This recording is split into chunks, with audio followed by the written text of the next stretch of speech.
The story begins in the year 2045 near Japan's international waters. Some fishermen noticed something unusual on the horizon. A mysterious light formed a curtain above the ocean, and they wondered what it could be. At the same time, a space center had already lost contact with its satellites for over 4 hours. A man in a suit grew worried as even low-orbit satellites and GPS systems stopped working.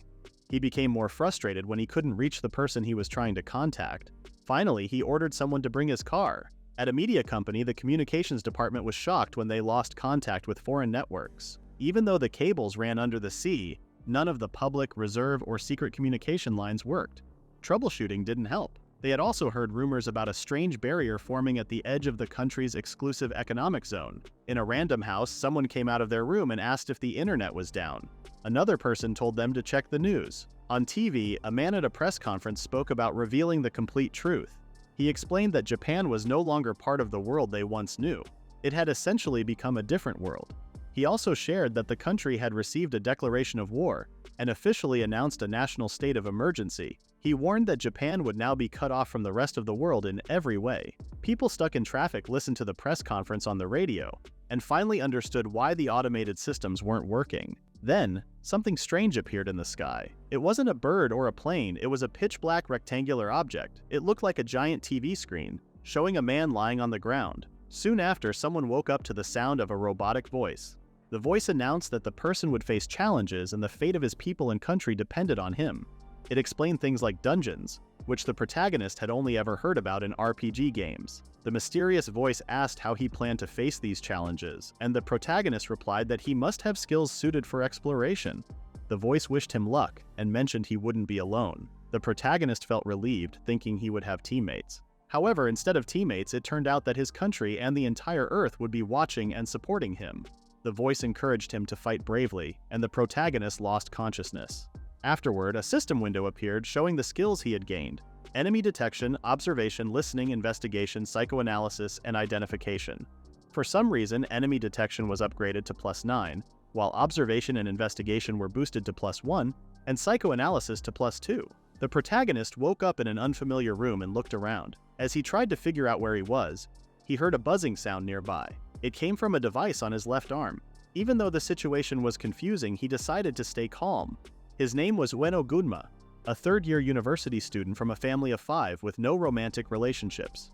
He could only remember doing some exercises after taking a shower before ending up in this strange room, fully dressed. He wondered if he had been kidnapped or if it was all a prank show. Suddenly, the device on his arm began to beep, and the screen lit up, welcoming him as the 6th adventurer and announcing that he would receive special benefits. Gunma froze for a moment, then decided to touch the screen, hoping to learn more. A list of items appeared, and the screen asked him to choose one. Some options were already grayed out, so he realized that other people must have chosen before him.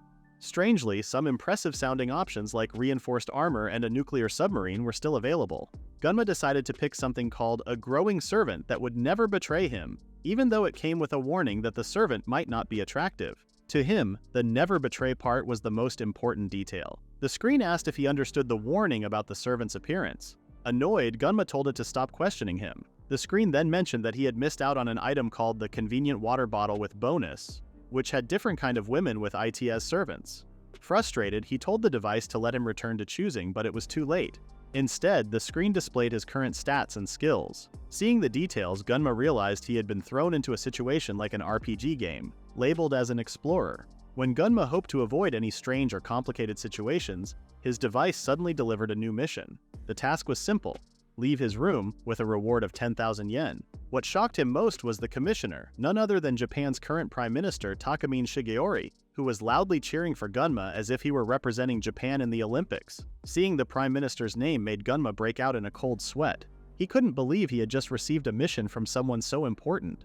The idea of being treated like an Olympic athlete only added to his confusion.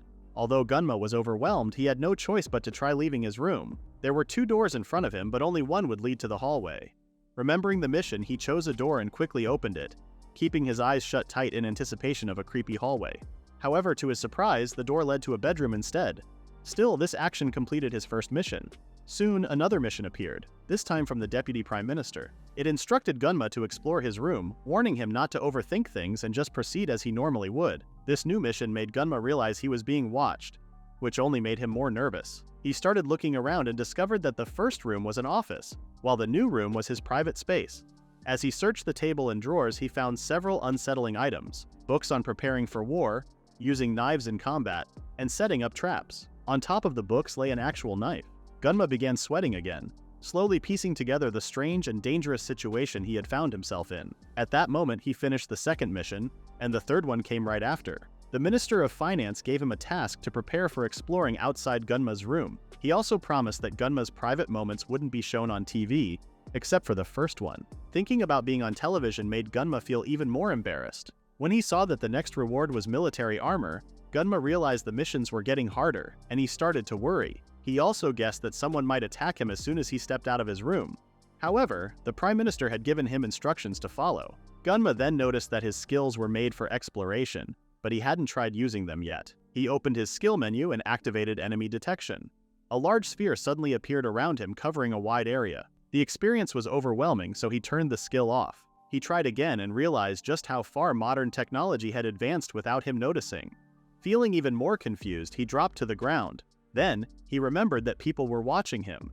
Being seen on all fours might make the Japanese leaders lose trust in him, so Gunma quickly stood up. He knew he had no choice but to prove what he could do. After calming down, Gunma used his listening skill to check the hallway, but he couldn't hear anything. Since his enemy hunting skill didn't react, he assumed it was safe to leave his room. This marked the start of Gunma's first exploration. The cabinet, watching him, thought he seemed unreliable and cowardly, but decided to trust him anyway. After a tiring 7.5 hours of exploring and discovering the fifth room, Gunma realized there were no enemies around. He successfully mapped out the entire area. The facility was designed to house 2 officers and 96 soldiers. He noticed another private room next to his, which suggested someone else might be in a similar situation. The crossroads in the middle of the facility also bothered him. Soon, his quick survey mission was completed, and he received military armor as a reward. The chief cabinet secretary gave him a follow-up quest to collect the remaining rewards in the tool room and take a break. Gunma headed to the tool room, which looked like a regular office. A screen on a desktop informed him about his unclaimed mission rewards, and a nearby cabinet moved. Inside, he found a box labeled with the JSDF's name. Along with the armor, the box contained snacks from the ministry and words of encouragement. Gunma ended up looking like a soldier after equipping the rewards he received. The gear felt lighter than he had expected. Just as he completed one mission, he was given another. The Minister of Land, Infrastructure, Transport, and Tourism assigned him a task to explore a dungeon. As a reward, he would receive 6 unmanned reconnaissance drones. Before Gunma left, the minister asked him to return home safely. When Gunma saw the word dungeon, it reminded him of something that had been bothering him. He quickly went to check the crossroads he had noticed earlier. He knew he would need to fight in the dungeon and decided to try the door in front of him first. However, there were 4 doors, each with a mural or engraving. One showed monsters, another military scenes, a third had angels, and the last depicted mechas. Each door gave off a terrifying feeling in its own way, but the door with the mecha engraving stood out because it had a completely different art style. Gunma's mission was only to enter and leave the dungeon, so he debated which door to choose, avoiding the one with the mecha. However, as he hesitated, the unsuspecting Gunma had no idea what was about to happen next. Gunma hesitated, unsure of which door to open. Before he could decide, the door with monster murals suddenly creaked open. Startled, he quickly glanced behind him. A young girl, her eyes cold and deadly, appeared, drenched in blood and leaving a trail of entrails as she walked out of the dungeon. Gunma froze in shock and fell backward. The girl greeted him cheerfully, but Gunma was too stunned to respond. Realizing she wasn't getting an answer, the girl tilted her head in confusion and repeated her greeting, this time louder. Gunma remained paralyzed, convinced he was facing his end. The girl then crouched next to him and shouted her greeting directly into his ears. The shock snapped Gunma back to reality, and he finally responded weakly. The girl's grim expression turned into a wide smile, which sent chills down Gunma's spine. She seemed genuinely happy to see him awake and introduced herself as Takamine Hana, a fellow university student. She excitedly mentioned her plan to team up with him to hunt monsters. Gunma, still in disbelief but relieved she seemed human, got to his feet and introduced himself in a similar way. He admitted he wasn't a fighter and asked if she could show him how things worked. Hana chuckled, teasing him about his modesty, and noted the faint trace of murderous intent she saw in him. Suddenly, Hana suggested they go hunting together since they were already at the dungeon's entrance. Before Gunma could protest, she grabbed his hands and dragged him along, cheerfully mentioning how much she wanted to shower in blood. Her casual tone made Gunma break into a cold sweat, but he couldn't find the courage to refuse. And so, despite his reluctance, Gunma's first dungeon exploration began. The two entered the dungeon. Gunma tried to stop Hana, but he was too late.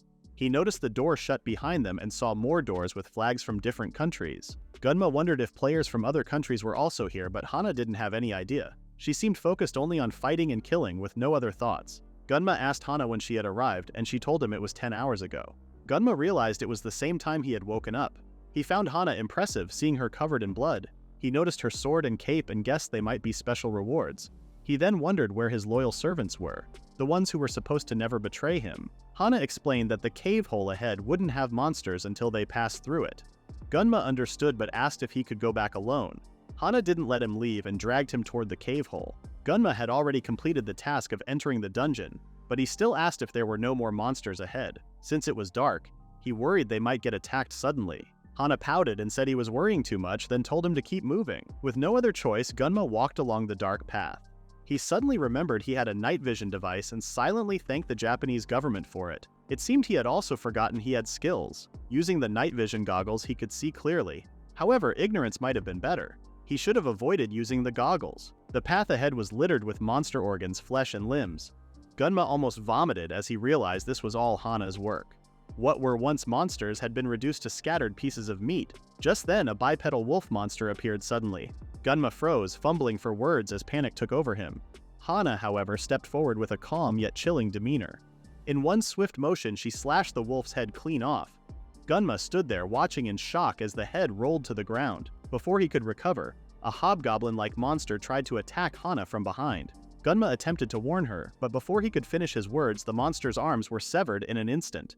Hana then plunged her hand into the creature's chest and pulled out its heart. Blood sprayed like a fountain from the monster's lifeless body. Turning to Gunma, Hana remarked that they still had time to finish before dinner. Gunma, too stunned to argue, agreed. He realized sticking with Hana was the safest choice. Along the way, he watched her take down every monster they encountered with ease, a cheerful expression on her face. Eventually, they arrived at a massive cave filled with at least 100 to 120 monsters. Gunma hid behind a rock, nervously observing while Hana gleefully cut through the creatures as if she were playing in a playground she knew well. Suddenly, Gunma noticed a much larger monster, clearly the boss of the group. From his position, hitting it with his weapon seemed impossible. As he doubted that it knew his presence, Gunma saw the boss monster flying toward his hiding spot. His heart raced, fearing it had spotted him. However, the monster turned its head elsewhere, scratched it, and then opened its mouth wide, beginning to charge an attack. Gunma quickly realized it was preparing a beam-like attack aimed at Hana, who remained unaware of the danger. Desperate to act, Gunma stood up from his hiding spot, raised his gun, and fired. The scattered shots struck the monster's throat, forcing it to shut its mouth. The energy it had been charging exploded inside, tearing the creature apart. Hana finally noticed and beamed with a bright smile as the boss monster erupted like a firework display. Hana and Gunma left the dungeon, and Hana started praising Gunma non-stop, just like they had been showered by the boss monster's blood earlier. Gunma couldn't believe he hadn't thought about the energy blast exploding in that way before. Hana insisted that Gunma had saved her life, but he said it was more of a team effort. She happily talked about how sharing the blood-soaked experience made them official comrades. Because of that, she decided to stop being formal and began calling Gunma in a more casual and friendly way. While they talked, Gunma's device beeped, showing a new mission from the Minister of Education. The mission was to use recon drones to survey the dungeon, and the reward was more batteries for the drones. The minister felt happy about helping the Prime Minister's granddaughter in this way. Later, the two went back to their private rooms and had a meal. During dinner, Hana admitted that the Prime Minister was actually her grandfather on her mother's side. Gunma was shocked by the connection being so close to him. Hana quietly ate her canned food, and to Gunma, she looked like a graceful princess. Her personality and appearance seemed very cute to him, but he also started having intense flashbacks. Hana then asked how Gunma knew about her grandfather. Gunma explained that his device had shown the information. Hana realized it was from one of her uncles again. When Hana pouted and acted annoyed, Gunma felt like he barely avoided trouble by quickly giving her an answer. Gunma then suggested they confirm each other's information since they would be working together from now on. However, Hana didn't seem to know what he meant. Gunma pointed out the device she was wearing and showed her how to use it properly. When Gunma checked Hana's stats, he broke into a cold sweat. Her combat and overall stats were way too strong. He asked if she had avoided using any of her skills during their last fight, but Hana only looked confused. Gunma couldn't believe that everything she did was just her raw strength. It was clear she really was a monster in human form. However, what puzzled him was her intelligence stat, which was only 2. Gunma felt like he was living on the edge, knowing he might end up like the monsters she defeated. Without thinking, he handed Hana another can of food to stay on her good side. Hana's overpowering stats left Gunma so distracted that he forgot about the dungeon for a while. When he used his enemy detection skill, Hana appeared as a blue dot on his radar. Assuming his teammate was blue, he guessed enemies would show up as red. Then he noticed his listening skill had suddenly leveled up to 4. If he kept going like this, even his weaker skills might improve and become useful. For now, he decided to focus on scouting while letting Hana handle the fighting. Since they both had the same missions from the government, they worked well together overall. As Gunma got lost in his thoughts, a fork suddenly appeared in front of his face. Hana was offering him a piece of canned fruit, saying she wanted to share their happiness. Gunma started sweating again, thinking his life might be over. Meanwhile, at the Prime Minister's office, everyone had been watching the two of them defeat the dungeon's boss monster. Afterward, the Prime Minister stepped out of the room to take a phone call. He mentioned that their hot pot plan would have to be cancelled. The next morning, Hana loudly called for Gunma while banging on his door. Gunma quickly got up as the monster outside his room was waiting for him. He opened the door and greeted Hana, wishing her a beautiful morning. But first, he suggested they eat some breakfast. Soon, the two headed to the dungeon. Gunma brought out the recon drones he had received as rewards. He also had a tablet to control them, though an AI system was set up to give them patrol orders. The drones camouflaged themselves and flew toward the cave.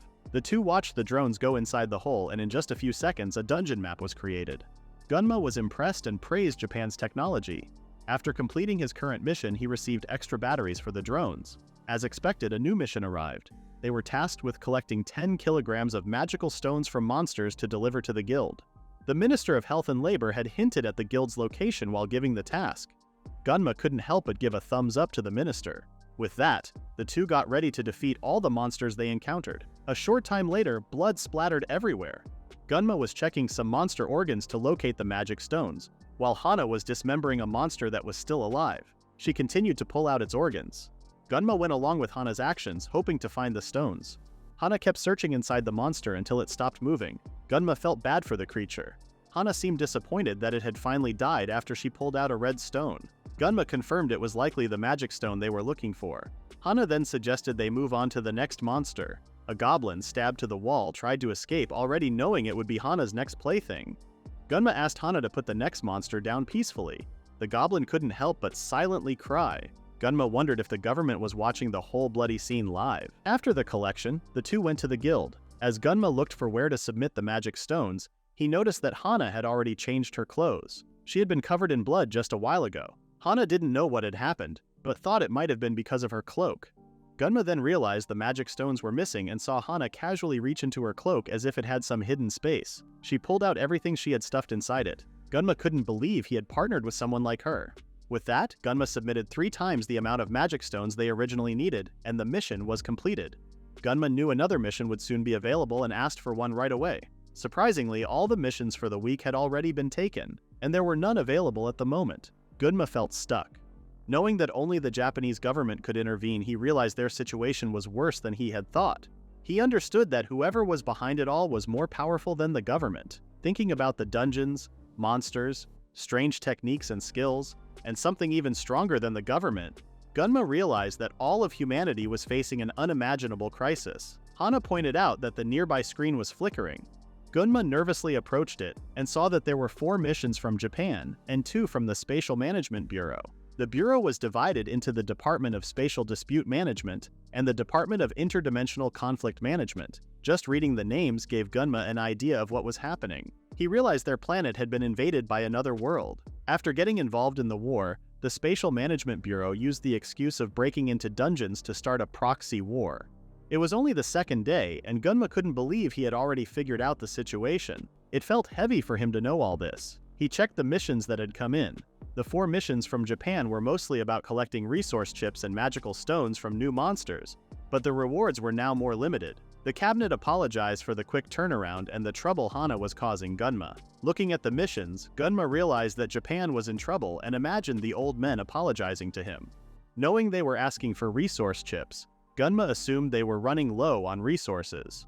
Gunma then checked the missions from the Dimension Management.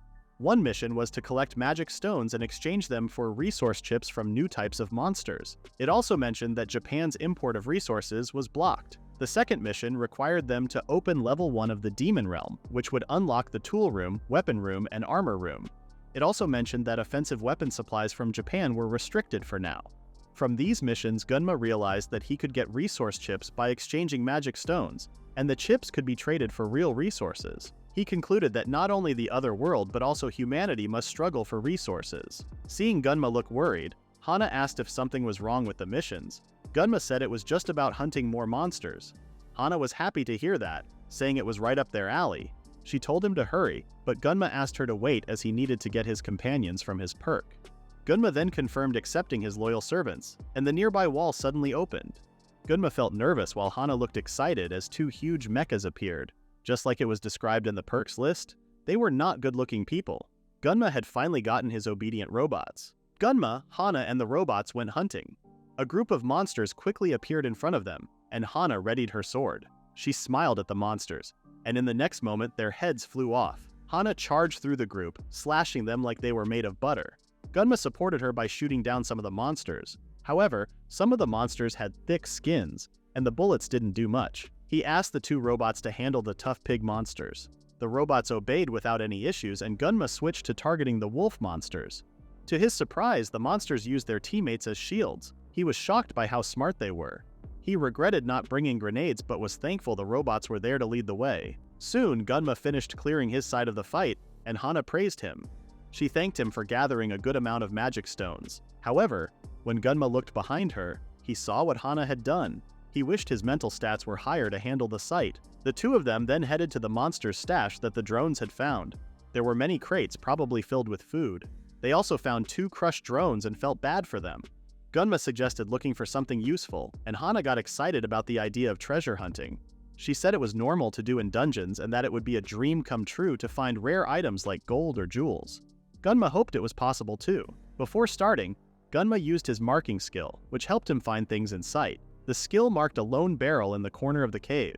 Gunma and the robots got excited thinking it might be treasure, but Hana, who had her intuition skill fully activated, stopped when she saw the marked barrel. Her instincts, sharpened through many battles, told her not to open it. It was the first time Hana broke into a cold sweat. Gunma eagerly told his robots to open the barrel. Hana quietly approached him and mentioned that she had a bad feeling about it. Her sudden reaction seemed strange to Gunma, and he quickly assumed it might be an enemy. He used his enemy tracking skill and noticed a green light near the robot. The light wasn't red, which would mean an enemy, or blue, which would mean an ally. Since Hana wasn't in combat mode, Gunma decided it wasn't dangerous. Still, seeing Hana so scared felt unusual. He knew her instincts were usually right and realized that leaving the barrel closed would have been the safest choice. Unfortunately, the robot had already opened the barrel before Gunma could stop it. He rushed to intervene, but it was too late. Hana screamed as a faint dying voice came from inside the barrel. When Gunma looked inside, he saw something horrifying. A monster's trophy. It was so disturbing that even Hana was shaken. Gunma was shocked to find that the person inside was still alive. He guessed that their strong vitality, enhanced by skills and stats, was barely keeping them from death. Gunma couldn't tell if the person was a man or a woman, or even what country they were from. The sight reminded him of something he had almost forgotten. Monsters were still stronger than humans. Spending time with Hana, who was as strong as a monster, had made him lose that perspective. Monsters used every advantage they could. In this moment, there was only one thing Gunma could do for the dying person. He quietly raised his gun, aimed at them, and gave them a peaceful end. The next morning, Hana knocked on the door only once before Gunma rushed out as if his life depended on it. He greeted her, and she remarked that he was quicker to come out compared to the previous day, praising him for it. Hana seemed different from the night before when she had seen the mutilated person. Although she appeared cheerful, Gunma still felt worried. Hana mentioned that she had prepared breakfast, and Gunma couldn't refuse since she was clearly stronger than him. After they ate, they talked about visiting the equipment rooms.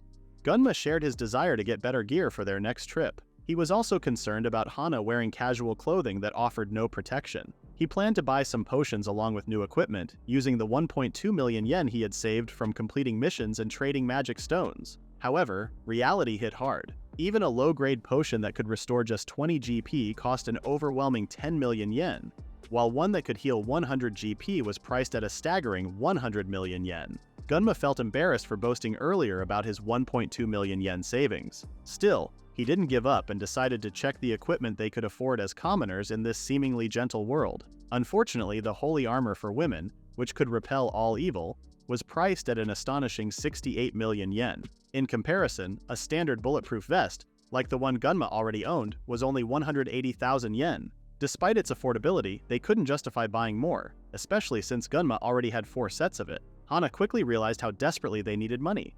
Both of them understood that they couldn't manage without the government's support. Later at the guild, Gunma was shocked when he saw the reward for a new mission. The task involved collecting a huge amount of resources, and the reward was a large passenger aircraft model, the LJZ-03. Gunma realized that the Japanese government was taking things seriously now. One of those bad boys was currently worth 21.2 billion yen. Understanding the importance of this, Gunma decided to team up with Hana to hunt down all the monsters needed for the mission. The two returned to the dungeon. Gunma remembered that each monster dropped 1 magic stone, and each magic stone could be exchanged for 1 resource chip. To complete the mission, they needed 400 resource chips, which meant they had to defeat 400 monsters. As they prepared, the two noticed other people nearby. Gunma saw a Swedish flag on their uniform. A Swedish man called out to a woman named Silla, telling her that someone was approaching. The woman turned and saw Hana, who cheerfully greeted them in Swedish. The man named Aluf greeted them in English and mentioned how much he loved Japanese culture after noticing Gunma and Hana's nationalities. He also said Hana looked cool carrying a katana. Silla introduced herself and shared that she had visited Japan 5 times on family vacations. Gunma introduced himself with a fake name but accidentally used Hana's real name. He asked if it was their first time exploring the dungeon. Aluf got excited, realizing they were really inside a dungeon, while Silla seemed worried and asked about the situation. After Gunma explained everything, the Swedish pair looked terrified as they finally understood what was happening on Earth and their current situation. Gunma figured that if they hadn't met him and Hana, they might have ended up in serious danger by now. To help them, Gunma offered to let them tag along and gain some experience. The two were relieved and happy to hear this, commenting on how kind Japanese people were. The scene that unfolded next was far from pleasant. Monsters of all kinds swarmed the dungeon, and among them was a massive boss monster resembling a giant werewolf. Hana raised her sword, claiming she craved blood. With one powerful horizontal slash, the charging monsters were reduced to pieces. Covered in blood, Hana declared it was time for a massacre. The gruesome sight made the Swedish travelers feel sick, and Gunma patted their backs to comfort them. While doing so, he spotted the corpse of a dragon flying nearby and began explaining it to the two foreigners as if he were a tour guide. Before they could respond, blood splattered in front of them, and the boss monster's severed head landed at their feet. Gunma was shocked at how fast Hana had moved. She casually complained about how exhausting it was to defeat 1,000 monsters all at once. Noticing Gunma comforting the Swedish pair, Hana suddenly acted pouty. She sat down near Gunma and complained about how tired she was. Gunma noticed her head tilting as if she wanted attention. He patted her head and praised her efforts, making Hana smile with relief. She paused for a moment before suggesting stewed entrails for dinner. Gunma quickly turned away, reminding her not to use monster entrails for food. Hana laughed and claimed she was only joking, though the Swedish pair clearly didn't find it funny. After having a good laugh, Hana stood up and suggested they continue exploring the dungeon. Everyone, including the robots still busy collecting magic stones, was taken aback by her energy. The group kept exploring the dungeon while Hana acted like she was on a fun trip. When a wolf attacked, Hana quickly slammed it to the ground, crushing it with ease. She giggled afterwards, saying it made her feel better. The others felt uneasy because of her words, which sent chills down their spines. Hana suggested they move forward and raid the boss's room. The group didn't argue and soon found themselves standing in front of a massive door. Gunma remembered that this was the only part of the first floor they hadn't explored yet. The door didn't seem particularly hard to open, but Gunma noticed Hana silently staring at it. He realized she wasn't looking at the door itself, but something deeper inside. Suddenly, a monster spoke in human language, saying it had finally found something it had been searching for. Its tone sounded excited and determined. Gunma was shocked to hear a monster talk and found it far more frightening than any of their earlier encounters. The sheer pressure in the air made him instinctively understand how powerful it was. Despite the danger, Hana seemed ready to attack, knowing she had a chance to defeat it with a single strike. But it was a risky 50-50th chance. Gunma decided to pull Hana back for a strategic retreat and prepare for fighting the boss monster in a later time. However, the monster called out, asking them not to leave. It started pounding on the large door, creating an even tenser atmosphere. Gunma realized the situation was dire, and he just noticed the Swedish pair had already retreated. Finally, the door burst open, revealing a massive orc. Hana greeted it casually and then, with a farewell, leaped into the air to deliver a decisive slash. The Japanese pair faced their first major boss fight. As Hana spun through the air, the monster grabbed her and blood splattered everywhere. At first, Gunma thought Hana was the one hurt, but it turned out the blood came from the orc's hand. Hana quickly followed up with a slash to the monster's stomach. When the orc tried to punch her again, Hana used its fist as a foothold, leaping toward the back of its neck. With a single swift slash, the massive creature's head detached from its body, falling apart like a toy. Gunma watched the head fly through the air and land behind Hana. As usual, it was an easy victory for her. However, as Hana celebrated, Gunma noticed something strange and warned her. The headless monster kept attacking, its body moving on its own. The impact made the severed head roll toward Hana, and to their surprise, it shouted at them, threatening not to run away. Annoyed, Hana kicked the head against the wall, smashing it into pieces. She admitted the monster had been surprising and oddly funny. Gunma couldn't believe the orc's body was still moving without its head. Hana decided to dismantle the monster, starting with its legs. She quickly realized its flesh was tough and cutting through would take longer than expected. Noticing Gunma watching her, she refused to look weak and pushed herself to work faster. After a few minutes, the monster was completely torn apart. Its flesh, organs, bones, and blood were scattered all over the area, leaving a massive mess. Hana couldn't believe how dirty she had gotten. Gunma silently acknowledged how strong the orc had been, noting it was the first time Hana had destroyed such a powerful creature. Hana stared at the remains and jokingly suggested using them to make stew.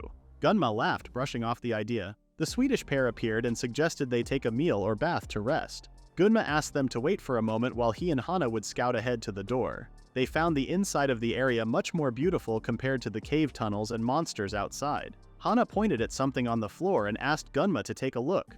When he saw the magic circle, he wondered if it was real. Hana tried to get Gunma to describe the magic circle, but Scylla beat her to it, comparing the magic circle to an illumination. Hana's expression turned grim, almost like a jealous girlfriend whom our viewers would never experience in their lives. Hana tugged at his sleeve and asked what the place was. For now, Gunma could only speculate that the magic circle and area were used for summoning the monsters.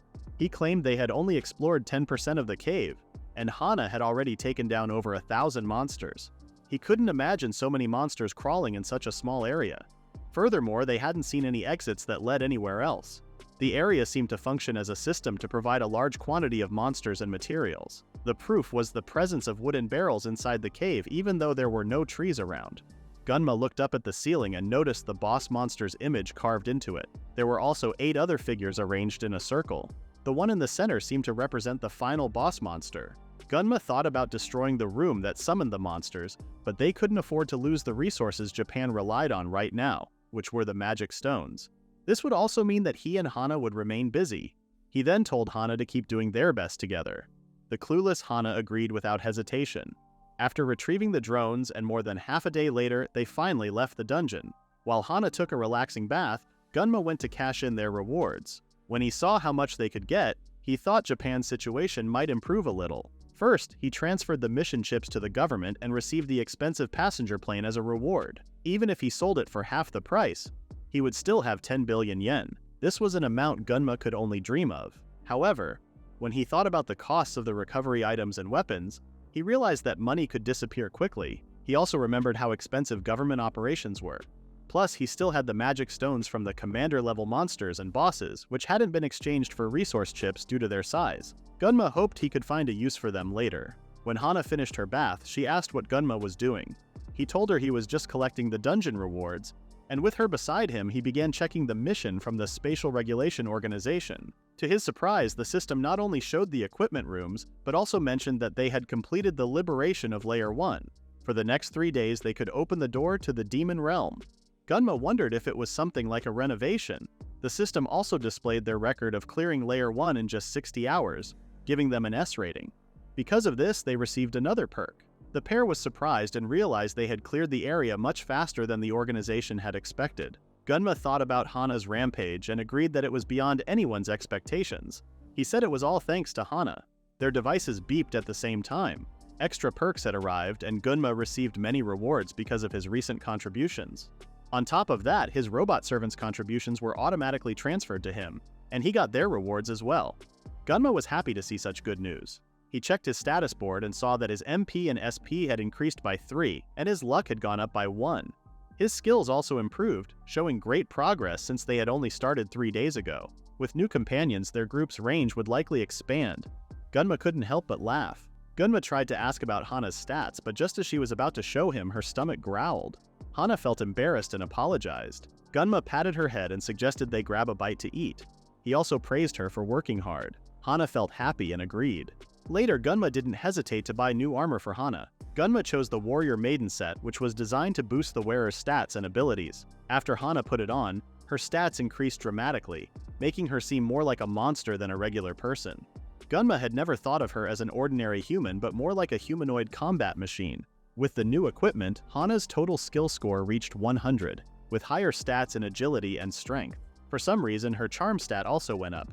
Gunma noticed a skill on Hana called "I will dedicate my sword to you," which he assumed was a sign of loyalty to him.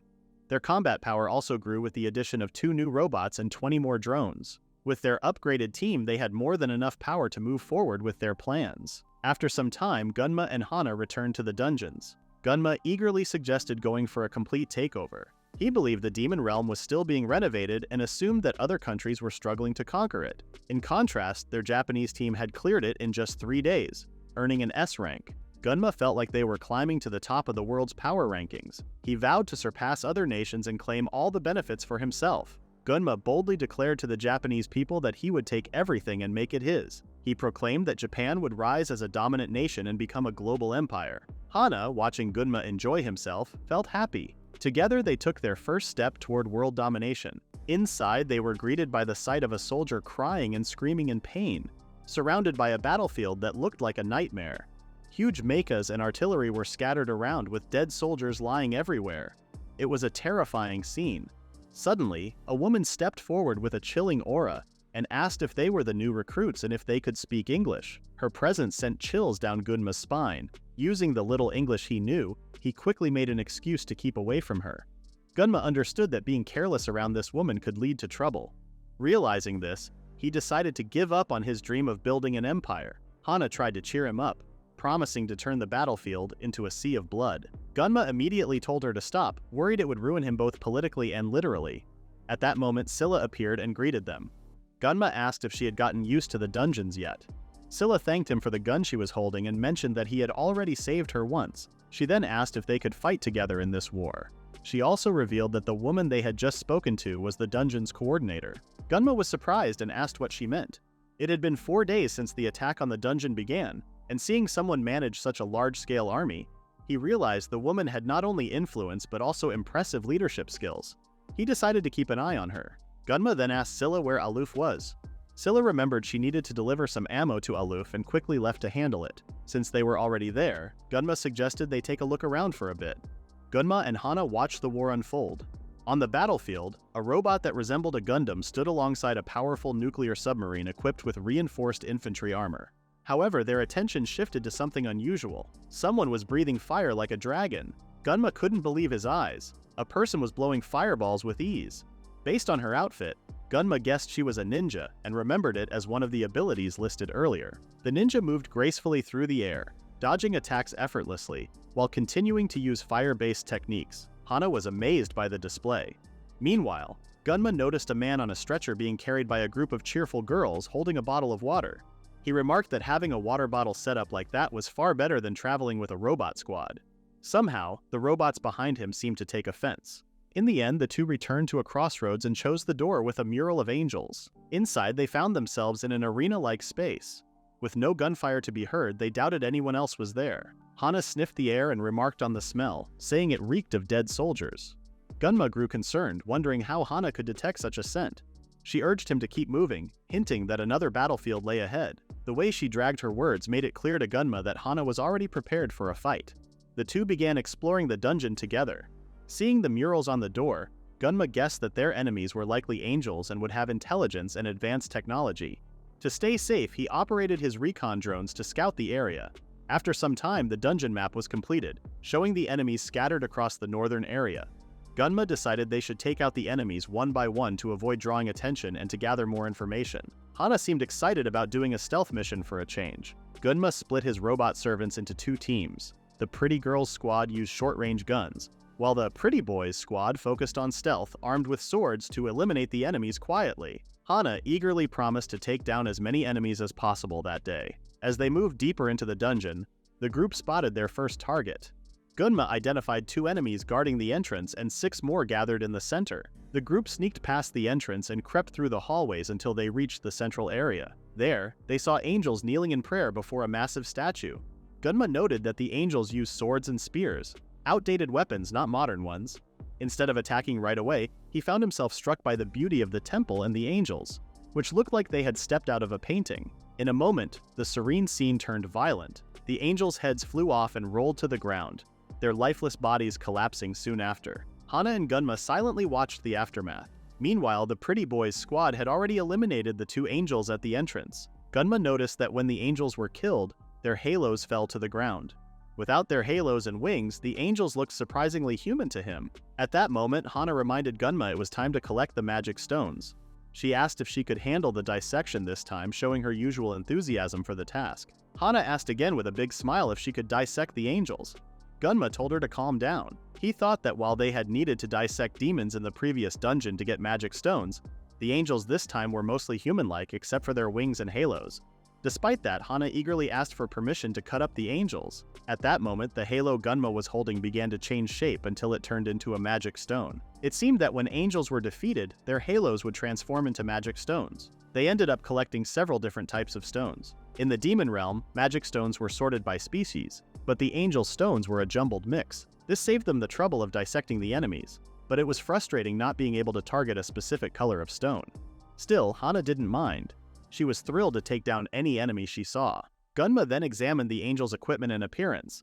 They were nothing like the soldiers from the other dungeon or the monsters from the demon realm. So far, he only knew that clearing a stage came with special perks and unlocked new items in the shop. He figured the enemy's resources might also be limited for now, but as the dungeon stages progressed, those limitations would probably be lifted. If that happened, the monsters in the demon realm's second stage might become stronger, making things much harder for them. Hana then mentioned how she could take out groups of angels on her own. Gunma agreed that the angels were weaker than the demons, and even if they tried to escape by flying, he could shoot them down with his gun. Since Hana had taken out their first target so quickly, Gunma worried she was getting impatient. He asked her if she wanted to unleash her full power, and his question made her smile brightly. Soon after, the angels gathered for one purpose: to surround and attack Hana.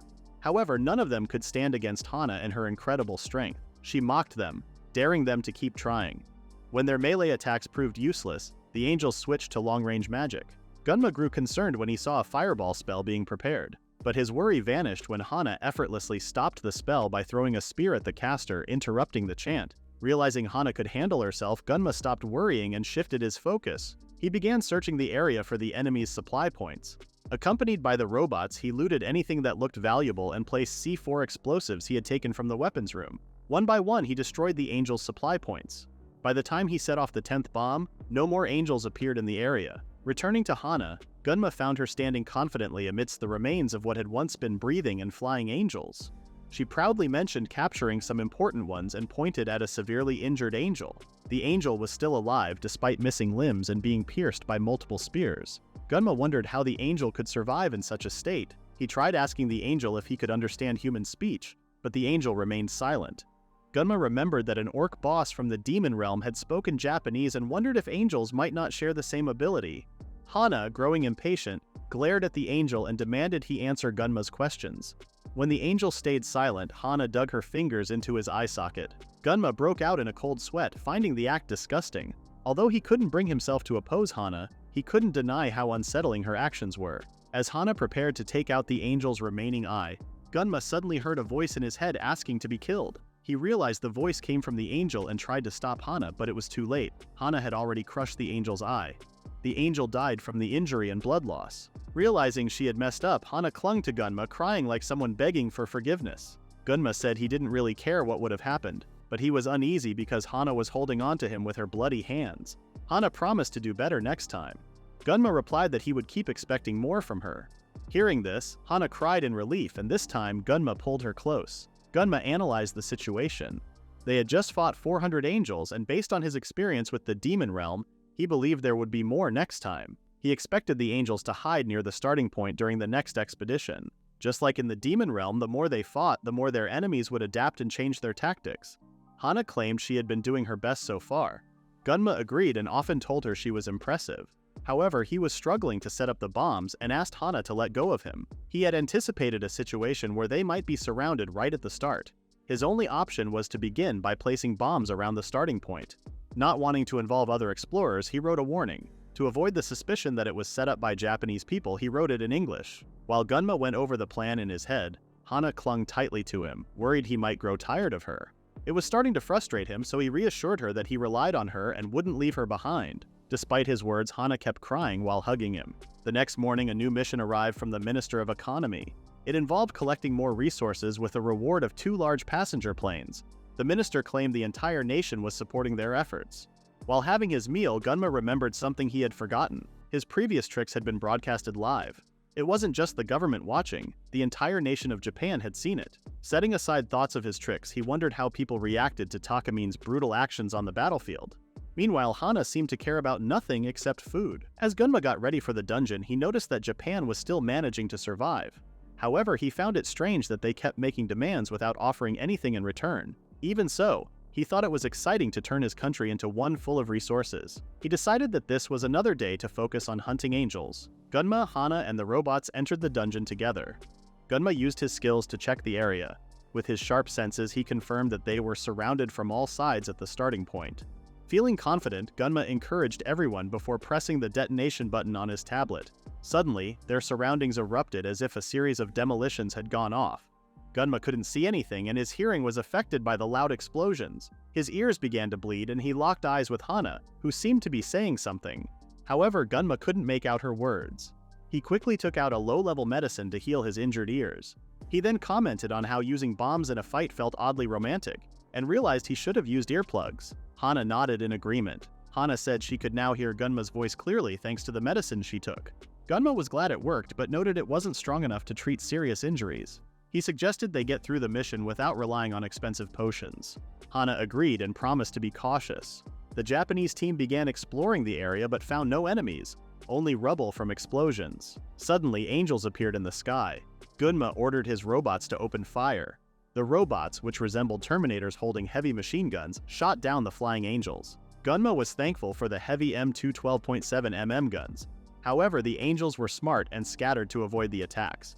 Even so, the robots managed to take down 30% of the angels, leaving 50% unharmed and 20% seriously injured. Hana assisted by pulling out more weapons from her cloak to help the robots switch guns. Gunma gave orders for Hana to take the middle, the pretty girl robots to move to the right, and the pretty boy robots to cover the left. He stayed back to support them and handle the ground units. Hana confidently declared she would create another beautiful scene as she leaped onto a structure ahead and charged toward the flying angels. Gunma hoped he wouldn't need to shoot much in this battle, but he still brought out a smaller gun. He doubted his aim but relied on his tracking skills to spot enemies sneaking up behind them. His ability detected movements from the rear, allowing him to deal with those threats. As he fired wildly, he thought about how they needed to take down 700 or 800 enemies, which meant they would probably get home late. The next morning, the Prime Minister eagerly gave them a new mission. He told them to collect 1,000 resource chips using the same 2 large passenger planes. Gunma was shocked by the request. It hadn't even been a week, yet the Japanese people were already demanding 1,000 corpses. So far, he and Hana had submitted nearly 1,000,000 tons of iron ore and energy, which should have been enough to meet Japan's needs. Gunma realized the government was trying to take advantage of this opportunity to gather even more. Despite this, he decided to do his best because Japan was his homeland. He encouraged Hana to prepare for another hunt for angels. Later, inside the dungeon, Hana said she had finally reached her goal. Although collecting the magic stones had become easier, the long-term battles against the angels had been exhausting. As they left to rest, Gunma noticed 2 enemy units hiding in the ruins ahead of them. He remembered how most monsters would flee when being overpowered. But these angels always fought desperately until the very end. The angels came out of hiding, calling Gunma and Hana demons. The robots immediately opened fire, killing the angels. Gunma faced a new problem when fighting them.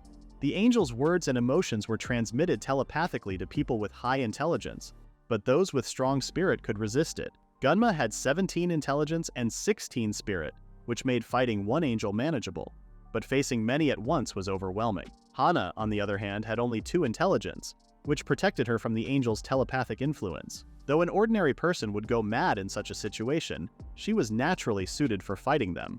Not long after, they reached a temple that recon drones had identified as being different from the other structures. Gunma assumed something dangerous was waiting inside. while Hana eagerly anticipated fighting another boss-level monster. Inside, they discovered a massive staircase, which made Gunma feel uneasy. He had no idea what could be waiting and briefly wondered if using C4 to clear the area would be the best option. Before he could send in a drone, he sensed something approaching from behind. An angry voice cursed them for entering the temple. Suddenly, an attack came toward Gunma, but Hana deflected it in time. Gunma was shocked as an angel appeared out of nowhere. This angel looked entirely different from the others, with 6 wings, perhaps a seraphim. The robots attempted to attack, but the angel swiftly dodged by flying out of range. Gunma froze in surprise, but his robots quickly formed a protective barrier around him. Meanwhile, Hana launched into action, chasing the angel by leaping across the surrounding structures. The pursuit was fast-paced, and she looked as though she were bouncing from one place to another. The angel threw a spear at her, but she effortlessly deflected it. She then raised her left hand to block the angel's vision. Sensing what she was about to do, the angel quickly flapped its wings and retreated. Hana felt disappointed for losing her chance to strike, but continued the chase without hesitation. Gunma broke into a cold sweat as he watched everything happening before him. He couldn't believe someone was equal to Hana. The robots tried to help, but they couldn't aim at the fast-moving angel.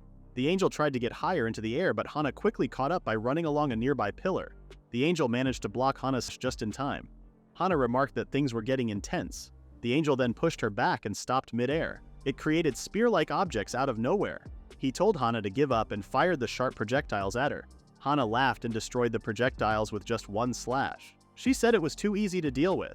Gunma realized that the angel's attack had been a trap. The angel was preparing for a fatal blow. Hana saw a bigger spear this time, and the angel threw it hard.